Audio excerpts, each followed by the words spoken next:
अपने बेटे को पाने के लिए एक माँ सहेगी कितने सितम। नानी माँ ने अनिका को घर छोड़ने के लिए क्यों कहा? क्या अनिका की दी हुई दवाइयों से उसकी नानी को हुई थी दिक्कत, या थी कोई और वजह? और शीला मासी क्या कहर बरपाएगी अनिका पर? नानी माँ ने कहा कि उनकी आंखों में अनिका की दी हुई दवाइयों की वजह से कुछ रिएक्शन हो रहा था। अंजलि मामी और श्वेता दोनों को टेंशन होने लगी। अंजलि मामी ने फौरन टेबल पर पड़ी दवाई की शीशी श्वेता को दी और कहा, श्वेता, तुम तो आयुर्वेदिक मेडिसिन के बारे में काफी कुछ जानती हो। देखो, क्या ये मेडिसिन तुम्हारी दादी के लिए सेफ हैं? श्वेता ने शीशी का ढक्कन खोलकर उसमें रखी दवाइयों को अपने नाक से लगाया। गीली मिट्टी और जंगल के रेयर फूलों के कॉम्बिनेशंस वाली ये खुशबू इंसान को एक सेकंड में ताजगी से भर देने वाली थी। श्वेता के एक्सप्रेशन देखकर अंजलि मामी ने उससे पूछा, क्या ये दवाइयाँ सेफ हैं तुम्हारी दादी माँ के लिए? क्या मैं ये दवाई अपने साथ ले जा सकती हूँ? बिल्कुल ले जाओ बेटा। मैं लेबोरेटरी जाकर अच्छे से इन दवाइयों को एग्जामिन करूंगी, फिर तुम्हें फोन करके बताऊंगी। अनिका कार ड्राइव करके घर वापस लौट रही थी।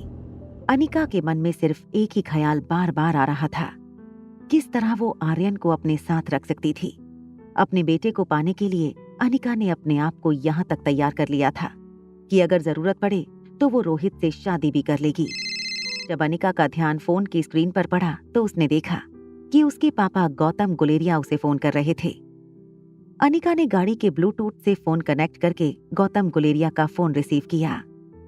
फोन के रिसीव होते ही उन्होंने कहा, तुम्हारी बहन कामिनी और मनीषा बिल्कुल ठीक कहते थे, तुम पर विश्वास कभी नहीं करना चाहिए।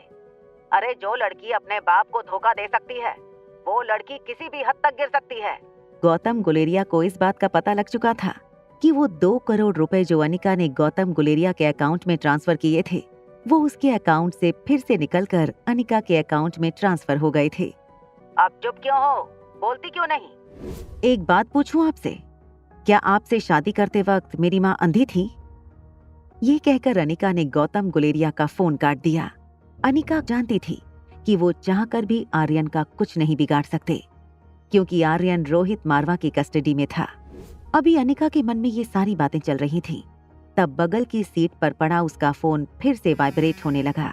इस बार अनिका ने सोच लिया था कि वो गौतम गुलेरिया को ऐसा सबक सिखाएगी कि वो दोबारा उसे फोन करने से पहले 100 बार सोचे।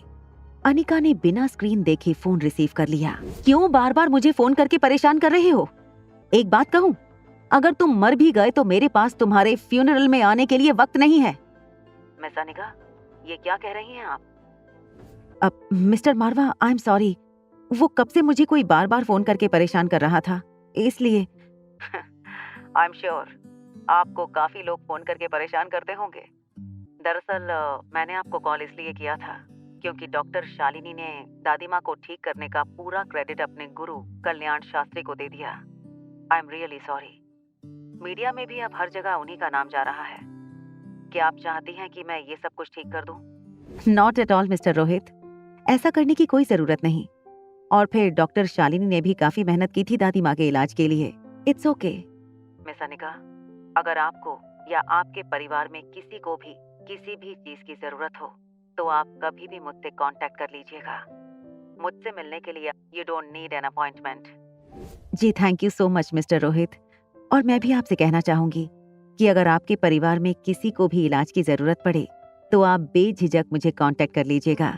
स्पेशली अगर आपके बेटे को डॉक्टर की जरूरत पड़े तब आप मुझे फौरन कांटेक्ट कीजिएगा। अनिका की कही इस बात के बाद रोहित और अनिका थोड़ी देर फोन पर खामोश रहे। दोनों सोच रहे थे कि आगे क्या बात की जाए, तो अचानक ही साइलेंस ब्रेक करते हुए अनिका ने कहा, okay bye, see you later. ये कहकर अनिका ने फोन काट दिया। अनिका ने धीरे से अपना हाथ कार की स्टीयरिंग व्हील पर मारा। उसे पता था कि रोहित से नजदीक आने का एक मौका आज उसने गंवा दिया था। वहां रोहित ऑफिस में बैठकर ये सोच रहा था, उस रात अनिका और उसके बीच जो भी हुआ वो सारी यादें एक साथ रोहित के दिमाग में फ्लैश होने लगी। तभी रोहित के कानों पर एक आवाज पड़ने लगी, रोहित सर ये रेजिग्नेशन लेटर है, अगर आप पढ़ लेंगे एक बार तो अच्छा होगा। जब रोहित अपने ख्यालों से बाहर आया तो उसने देखा कि उसका सेक्रेटरी चिराग मेहता उसके सामने एक फाइल लिए खड़ा था। सर ये पंकज मारवा का रेजिग्नेशन लेटर है, वो वाइस प्रेसिडेंट की कुर्सी छोड़ना चाहते हैं। मैं भी यही चाहता था। क्या तुमने उन लोगों की लिस्ट तैयार की है जो लोग पंकज चाचा के साथ कुछ ज्यादा ही घुल मिल कर रह रहे थे? जी सर, ये सारे लोग हैं जिनके साथ मिस्टर पंकज मारवा के अच्छे संबंध थे। इनमें से कुछ सप्लायर ऐसे भी हैं जिनका मार्केट में नाम बहुत खराब है। Good job. दरअसल इतने टाइम से रोहित इसलिए पंकज चाचा की मनमानियां चलने दे रहा था, मगर अब रोहित उन लोगों से चुन चुन के बदला लेने वाला था। जैसे ही अनिका मल्होत्रा हाउस पहुंची, उसने देखा कि किशन मामा और शीला मासी लिविंग रूम में सोफे पर बैठे थे। दोनों के चेहरे देखकर ये साफ पता चल रहा था कि अभी अभी घर में कोई बहुत बड़ी टेंशन हुई थी। इससे पहले कि अनिका किशन मामा से कुछ पूछती, शीला मासी ने टेबल पर पड़ा चाय का कप उठाकर अनिका के मुंह पर चाय फेंक दी। सच बता, क्या करने आई है तू इतने सालों बाद हमारे घर में? पता है माँ की हालत क्या हो गई है तुम्हारी दवाइयों की वजह से? शीला मासी की ये बात सुनकर अनिका हैरान हो गई। जैसे ही अनिका नानी माँ के रूम की तरफ बढ़ने लगी, नानी माँ अंजलि मामी के साथ रूम के बाहर आईं और चिल्लाकर बोली, चलिए जाओ मेरे घर में से और दोबारा इस घर में कदम मत रखना। आखिर नानी ने अनिका को घर से बाहर जाने के लिए क्यों कहा? शीला मासी की बदतमीजी का क्या जवाब देगी अनिका? और रोहित और अनिका के बीच बातों का सिलसिला बढ़ेगा आगे या आएगी कोई नई मुसीबत?